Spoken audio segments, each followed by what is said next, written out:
आतंकवाद पर पाकिस्तान को बेनकाब करने विदेश जाने वाले सभी 59 सांसदों के नाम आए हैं सामने। लिस्ट में ओवैसी समेत विपक्ष के कई बड़े चेहरे। विदेश जाने वाले सभी 59 सांसदों के नाम में कांग्रेस के दिए 4 नामों में से सिर्फ आनंद शर्मा को शामिल किया गया है। सर्वदलीय प्रतिनिधिमंडल का नेतृत्व करेंगे रविशंकर प्रसाद, वैजयंत पांडा, संजय कुमार झा, कनिमोझी और शशि थरूर, सुप्रिया सुले और श्रीकांत शिंदे की अगुवाई में डेलीगेशन खोलेगा पाकिस्तान की पोल। दुनिया के सामने पाकिस्तान को बेनकाब करने के लिए बने डेलीगेशन पर दंगल। शशि थरूर के नाम पर कांग्रेस में तनाव। बीजेपी ने विपक्ष की लिस्ट पर उठाए हैं सवाल। शशि थरूर ने डेलीगेशन का नेतृत्व करने की जिम्मेदारी मिलने पर केंद्र का आभार जताया। कहा, जब राष्ट्रीय हित की बात होगी और मेरी सेवाओं की जरूरत होगी तो मैं जरूर आगे रहूंगा। कांग्रेस ने 4 में से केवल 1 नेता चुने जाने पर सवाल उठाए हैं। कहा, यह केंद्र सरकार की पूरी तरह से निष्ठाहीनता को साबित करता है और सस्ते राजनीतिक खेल को दर्शाता है। राहुल गांधी ने विदेश मंत्री एस जयशंकर के ऑपरेशन सिंदूर से पहले पाकिस्तान को सूचित करने के बयान को लेकर भी सरकार पर निशाना साधा और ऑपरेशन पर सवाल उठाए। राहुल गांधी के आरोपों पर विदेश मंत्रालय का जवाब। का जयशंकर के बयान को गलत संदर्भ में पेश किया गया। ऑपरेशन की जानकारी नहीं थी, चेतावनी दी थी। ऑपरेशन सिंदूर के बाद फिर संघ प्रमुख का बड़ा बयान। जयपुर के कार्यक्रम में कहा, शक्ति हो तभी दुनिया करती है सम्मान, विश्व को धर्म सिखाना भारत का कर्तव्य। बांग्लादेश को भारत ने दिया जोर का झटका। रेडीमेड कपड़ों और प्रोसेस्ड फूड के आयात पर सख्ती। अब सिर्फ नावाशेवा और कोलकाता बंदरगाह से कारोबार की इजाजत। गांधीनगर में गरजे गृह मंत्री अमित शाह का पीएम ने किया ऑपरेशन सिंदूर का नामकरण। पाकिस्तान के घर में घुसकर मारा, पूरा वादा किया अपना। अमित शाह ने कहा कि हम न्यूक्लियर धमकी से डरने वाले नहीं हैं। 100 किलोमीटर घुसकर पाकिस्तान के आतंकी कैंपों को तबाह किया गया। सेना ने देश का मस्तक ऊंचा कर दिया। केंद्रीय गृह मंत्री अमित शाह के गुजरात के दौरे का आज दूसरा दिन। अहमदाबाद और मेहसाणा को देंगे विकास के कार्यों का तोहफा। अमित शाह ने गांधीनगर में कई प्रोजेक्ट्स का किया उद्घाटन और शिलान्यास। 1100 करोड़ रुपए की 78 परियोजनाओं की सौगात दी। नगर निगम, डाक विभाग के विभिन्न विभाग कार्यों का भी उपहार।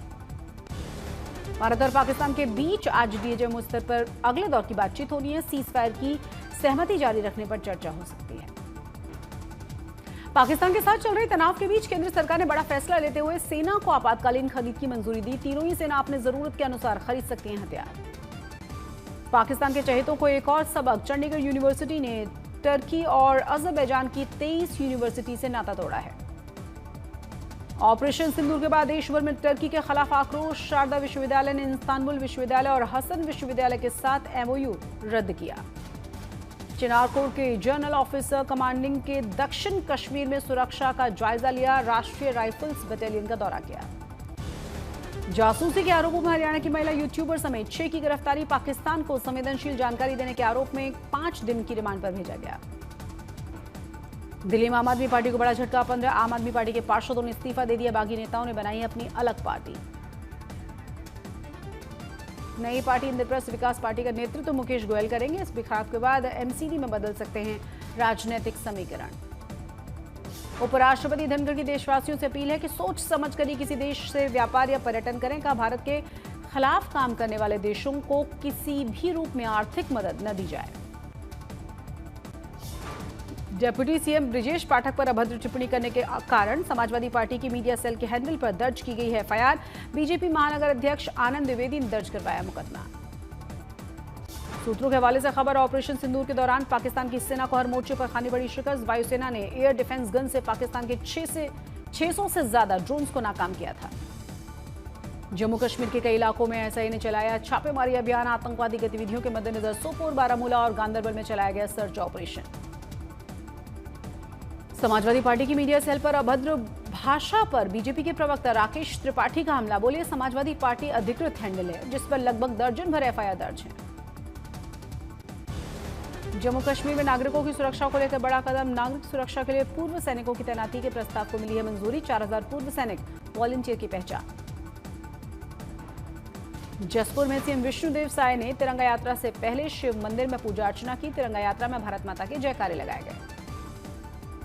भोपाल में सीएम मोहन यादव ने निकाली तिरंगा यात्रा। लोगों ने भारत माता के जयकारे लगाए। शिवपुरी में केंद्रीय मंत्री ज्योतिरादित्य सिंधिया ने सेना के सम्मान में निकाली तिरंगा यात्रा। सेना के जवानों को सम्मानित किया गया। कोलकाता में सेना के सम्मान में टीएमसी कार्यकर्ताओं ने निकाली तिरंगा यात्रा। सेना के शौर्य को सलाम किया गया। उत्तराखंड में आज सुबह खोले गए चतुर्थ केदार के नाम से प्रसिद्ध तीर्थ रुद्रनाथ धाम के कपाट। यहां पर होते हैं भोलेनाथ के मुख्य दर्शन। रंग बिरंगे फूलों से सजाया गया है मंदिर। आज से शुरू होगी भगवान मधेश्वर के कपाट खोलने की प्रक्रिया। पंच केदारों में द्वितीय केदार के नाम से विख्यात हैं भगवान मधेश्वर। चारधाम यात्रा में लगा तीर्थयात्रियों का तांता। अब तक 85,000 से ज्यादा श्रद्धालुओं ने दर्शन कर लिए हैं। 17 मई को 53,736 श्रद्धालुओं ने चारधाम यात्रा की है। हर दिन पहुंच रहे हैं 50,000 से ज्यादा श्रद्धालु। अभी तक 3,56,561 भक्त पहुंचे हैं केदारनाथ। शनिवार को 21,384 श्रद्धालुओं ने बाबा केदार के दर्शन किए। दिल्ली एनसीआर में शनिवार को आंधी बारिश का कोहराम। पहाड़गंज इलाके में दीवार गिरने से 3 लोगों की जान चली गई। आम आदमी पार्टी के विधायक इमरान हुसैन ने मुआवजे की मांग की है। शनिवार को आई आंधी तूफान से उड़ गई न्यू अशोकनगर में नमो भारत स्टेशन की छत। अगले आदेश तक सभी सर्विसेज बंद। दिल्ली से सटे ग्रेटर नोएडा के सेक्टर 151 से जेपी अमन सोसाइटी में कई फ्लैट्स की खिड़कियां और दरवाजे उखड़कर नीचे गिरे। वीडियो सोशल मीडिया पर वायरल। ग्रेटर नोएडा वेस्ट के अजनारा होम सोसाइटी में तेज आंधी के दौरान हाई राइज बिल्डिंग से प्लास्टर का एक बड़ा हिस्सा टूटकर नीचे खड़ी हुई कार पर गिरा। कोई हताहत नहीं। नोएडा में बीते शनिवार को आई तेज बारिश और आंधी आफत बन गई। कई इलाकों में पेड़ और खंभे भी गिरे। बाल बाल बचे लोग। हालात सामान्य करने के लिए प्रशासन लगा हुआ था। उत्तराखंड के बागेश्वर में जबरदस्त बारिश के बाद लोगों को मिली है गर्मी से राहत। आज भी मौसम विभाग ने भारी बारिश की संभावना जताई। मुंबई में प्री मानसूनी बारिश ने दस्तक दे दी। रिमझिम बारिश के बीच मुंबई वासियों को गर्मी से राहत। महाराष्ट्र के नासिक में बेमौसम बारिश से अंगूर के बागों को प्याज को नुकसान पहुंचा है। किसानों में निराशा। दिल्ली एनसीआर में तेज बारिश और आंधी की संभावना। मौसम विभाग ने जानकारी दी है। गाजियाबाद में महिला ने नदी में कूदकर आत्महत्या करने की कोशिश की। ट्रैफिक कांस्टेबल ने उसकी जान बचाई। खगड़िया में बेखौफ बदमाशों ने किसान को गोलियों से भून डाला। मामले की जांच के लिए एसआईटी का गठन किया गया। मुजफ्फरपुर में अवैध शराब कारोबार में व्यापारी की हत्या। आरोपी गिरफ्तार। संत कबीर नगर में ट्रेन की आग से अफवाह में मची अफरा तफरी। एक्सप्रेस के एक पहिए से धुआं उठा था। मुंबई में एनआईए ने आईसिस पुणे स्लीपर मॉड्यूल मामले में 2 फरार लोगों को गिरफ्तार कर लिया। आरोपियों को अदालत में पेश किया गया। नागपुर में क्यूआर कोड के जरिए मंदिर मस्जिदों के दान वसूलने का फर्जीवाड़ा किया सामने आया। एटीएस ने 68 लाख रुपए वसूले। लखनऊ में वकील ने पत्नी से तंग आकर नहर में छलांग लगाई। वकील को बचाने कूद गया था, भाई भी डूबा। मौके पर पहुंची एसडीआरएफ की टीम। पठानकोट में कार सवार 2 लोगों पर अज्ञात ने फायरिंग कर डाली। एक शख्स के सिर में गोली लगी, दूसरे का इलाज जारी। बिहार के रोहतास में कोल्ड ड्रिंक से लदी पिकअप वैन पलट गई। हादसे के बाद लोग बॉटल्स को लूटने के लिए उमड़ पड़े। बिहार के छपरा में हाई टेंशन तार के गिरने से 2 युवकों की मौत की खबर। घटनास्थल पर पहुंची थी पुलिस। अलवर में शॉर्ट सर्किट से एलईडी लाइट बनाने वाली कंपनी में भीषण आग लगी। मौके पर पहुंची दमकल की कई गाड़ियां। सवाई माधोपुर में एक ही परिवार के 3 लोगों की मौत से कोहराम। कच्चा घर गिरने से 2 महिलाओं समेत बच्ची की भी जान गई। हरियाणा के नूह में भट्टे पर काम कर रहे 23 बांग्लादेशी नागरिक गिरफ्तार किए गए। सभी के पास से नहीं मिले वैध दस्तावेज। प्रयागराज के एक स्कूल में 4 साल के मासूम की संदिग्ध मौत हुई। परिजनों ने स्कूल प्रशासन पर लापरवाही के आरोप लगाए। अमृतसर पुलिस ने ड्रग तस्करी के मामले में 3 युवकों को किया गिरफ्तार। 1 किलो हेरोइन और 45 लाख रुपए की ड्रग्स को बरामद किया गया। अलवर में पति ने पत्नी को कुंभ मेला दिखाने का बहाने बनाकर मौत के घाट उतारा। पुलिस ने आरोपी को गिरफ्तार कर लिया है। यूपी के गोरखपुर में युवक महंगे शौक पूरे करने की चाहत में पहुंच गया सलाखों के पीछे। पुलिस ने 40 लाख का सोना और 3 मोबाइल जब्त किए।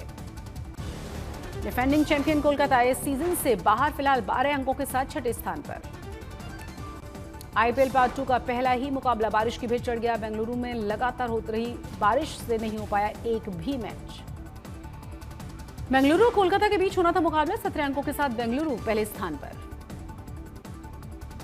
मुकाबले से पहले एम चिन्नास्वामी स्टेडियम के बाहर विराट कोहली के प्रति फैंस का अगाध प्रेम नजर आया। फैंस उन्हें ट्रिब्यूट देने के लिए 18 नंबर की सफेद जर्सी पहनकर पहुंचे।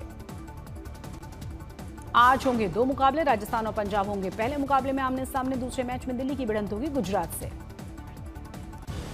शिरडी में साईं बाबा के दर पर पहुंचे क्रिकेटर सूर्य कुमार परिवार के साथ साईं समाधि स्थल के दर्शन किए। टेस्ट क्रिकेट से संन्यास लेने के बाद विराट कोहली पर सौरभ गांगुली ने बयान दिया। कहा, मैं उनके फैसले से चौंक गया, लेकिन एक शानदार करियर रहा। नोबेल पुरस्कार विजेता अर्थशास्त्री अभिजीत बनर्जी की हैदराबाद में सीएम रेवंत रेड्डी के साथ मुलाकात, शहरी विकास की नई योजनाओं पर बात। वडोदरा शहर को बाढ़ की समस्या से निजात दिलाने की तैयारी, विश्वामित्री नदी चौड़ी और गहरी करने का प्रोजेक्ट तेजी से किया जाएगा पूरा।